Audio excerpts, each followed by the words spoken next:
नहाते समय मात्र ये एक नियम अपना लीजिए और यकीन मानिए आपका शरीर बुढ़ापे से कोसों दूर रहेगा, उम्र थम जाएगी और बीमारियां आपके शरीर से बहुत दूर रहेंगी। और ये सिर्फ कहने की बात नहीं है, इसके अलावा आपके शरीर से जितने भी टॉक्सिन्स हैं वो भी निकलेंगे। चलिए डिटेल में आपको बताते हैं कि आपको कौन सा एक नियम पालन करना है। उम्मीद करती हूँ आज की ये जानकारी आपको बेहद पसंद आएगी।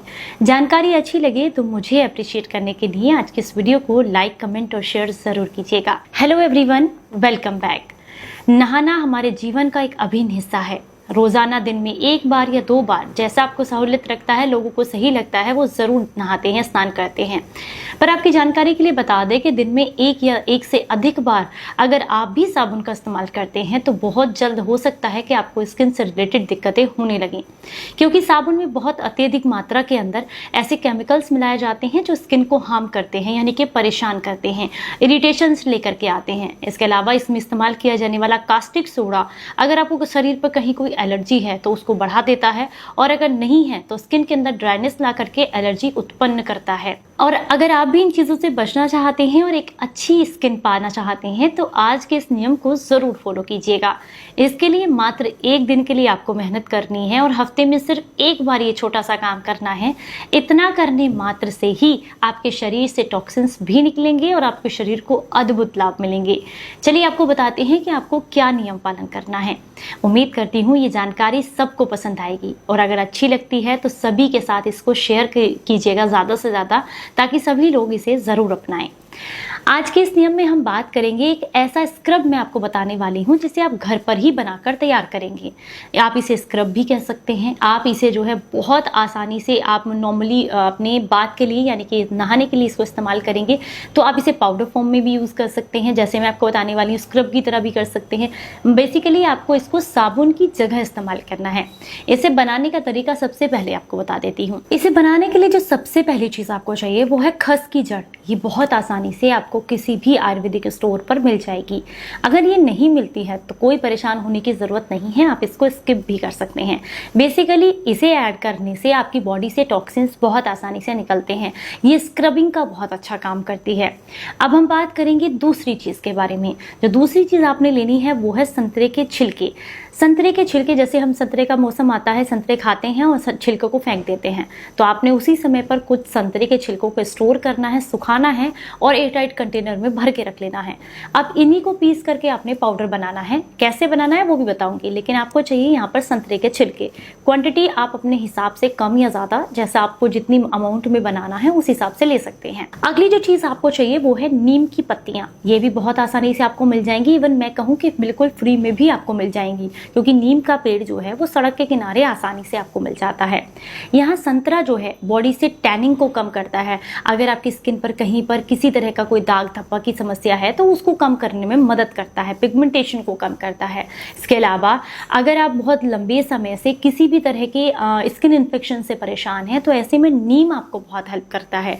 नीम दांत खाज खुजली की समस्या को दूर करता है, बैक्टीरियल इन्फेक्शंस को कम करता है, इसलिए यहाँ पर हमने नीम को ऐड किया है। अगली जो चीज़ आपने यहाँ पर लेनी है वो है चने की दाल। अगर आप चाहें, आपके पास नहीं है तो इसकी जगह बेसन भी इस्तेमाल कर सकते हैं, लेकिन चने की दाल इसलिए ले रहे हैं क्योंकि जब हम बाकी सारी चीज़ों को पीसने वाले हैं तो वो भी हम यहाँ पर एकदम शुद्ध तरीके से इसको पीस कर तैयार करें। चने की दाल क्या करेगी, आपकी स्किन से जो है जितनी भी डर्ट है, डस्ट है, जो छोटे छोटे पोर्स के अंदर हमारे रह जाती है, हमारे इन छोटी छोटी स्किन के कणों के अंदर रह जाती है, धूल मिट्टी भर जाती है, उसको रिमूव करने में मदद करती है। अगली जो चीज़ है वो है मसूर की दाल। ये आपके अनवांटेड हेयर की प्रॉब्लम्स को कम करती है। स्किन पर किसी तरह का अगर कोई पिगमेंटेशन का प्रॉब्लम है या फिर आपको बहुत लंबे समय से चेहरे की भी आप मान के चलें स्किन बहुत लूज हो गई है तो उसको टाइट करने में मदद करती है। अगली जो चीज़ आपने इस्तेमाल करनी है वो है हल्दी। ये तो सभी के घर में इजीली मिल जाती है। एंटी इन्फ्लेमेटरी होती है, एंटीबैक्टीरियल होती है, इन्फेक्शंस को कम करती है, ग्लो लाने में मदद करती है। यहाँ पर आपने अगली जो चीज़ लेनी है वो है चंदन। यहाँ पर साथ में आपने लेना है थोड़ी मात्रा में गुलाब की पंखुड़ियाँ। अब इन सारी चीज़ों को आप चाहें तो बराबर बराबर मात्रा में ले सकते हैं, या फिर जो कोई चीज़ आपको सूट नहीं करती है आप उसको स्किप कर सकते हैं। जो आपके पास अवेलेबल नहीं है 1 या 2 इंग्रेडिएंट, उसे भी आप स्किप कर सकते हैं। हालांकि सारी चीज़ें ले लेंगे तो आपको बेनिफिट्स भी ज़्यादा मिलेंगे।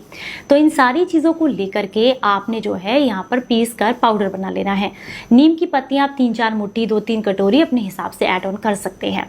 अब इसे अच्छे से पीसने के बाद कपड़छन करना है आपने। कपड़छन करना इसलिए ज़रूरी है कि अगर बहुत हार्ड रहेंगी चीज़ें तो स्किन पर छिलने का भी आपको दिक्कत रह सकती है, रैशेज आ सकते हैं। तो इसलिए इसे कपड़छन करना, कपड़े से छानना बहुत ज़रूरी है। अब इसे आप किसी एयर टाइट कंटेनर में भर के रख लीजिए।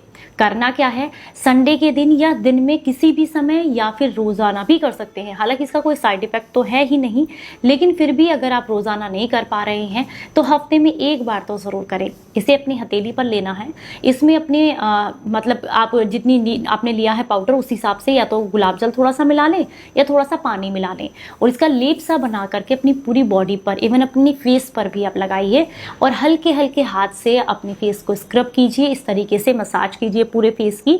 सबसे पहले अपनी हथेली पर लेकर और उंगलियों पर लगा करके अपने चीक्स को इस तरीके से रगड़िए, चिन के, क्योंकि यहाँ पर बेसिकली नोज के आसपास ब्लैक हेड्स वगैरह बहुत होते हैं तो उनको रिमूव कीजिए। फोरहेड को क्लीन कीजिए। इसके बाद पूरी बॉडी पर अच्छे से रगड़िए इसको, और इसको रगड़ने के बाद ज़्यादा देर वेट करने की ज़रूरत नहीं है। मात्र जैसे आपने पहले अपने फेस पर लगा लिया, अच्छे से स्क्रब कर लिया, इतनी देर में आपके फेस पर लगा रहेगा, इतने में आप बॉडी की मसाज कर लीजिए, उससे स्क्रब कर लीजिए और उसके बाद आप तुरंत नहा लीजिए। सर्दियां हैं तो हल्के गुनगुने पानी से नहा लीजिए और गर्मियां हैं तो नॉर्मल पानी से नहा लीजिए। बस इतना आपको करना है। यकीन मानिए इतना करने मात्र से शरीर से सारे टॉक्सिन्स निकल जाएंगे, स्किन आपकी ग्लो करेगी। इसके अलावा पिगमेंटेशन का प्रॉब्लम, इरिटेशन का प्रॉब्लम, दांत खाज, खुजली की दिक्कत, इस तरह की, या फिर आपकी स्वेटिंग की से बहुत ज़्यादा स्मेल आती है, वो दिक्कतें आपकी दूर हो जाएंगी। आपकी स्किन ग्लो भी करेगी और उसको कोई किसी तरह की परेशानी भी नहीं होगी, जो कि बेसिकली साबुन की वजह से होती है। तो आप इसे आसानी से यूज़ कर सकते हैं और एक छोटा सा नियम आपके शरीर को बहुत ज़्यादा फ़ायदा देता है। उम्मीद करती हूँ जानकारी पसंद आई होगी। अच्छी लगी है तो वीडियो को अप्रिशिएट कीजिएगा, लाइक कीजिएगा और शेयर कीजिएगा। चलिए फिर मिलूंगी किसी नई जानकारी के साथ। तब तक अपना बेहद ख्याल रखिए और हंसते मुस्कुराते रहें। Stay healthy, stay happy. Bye.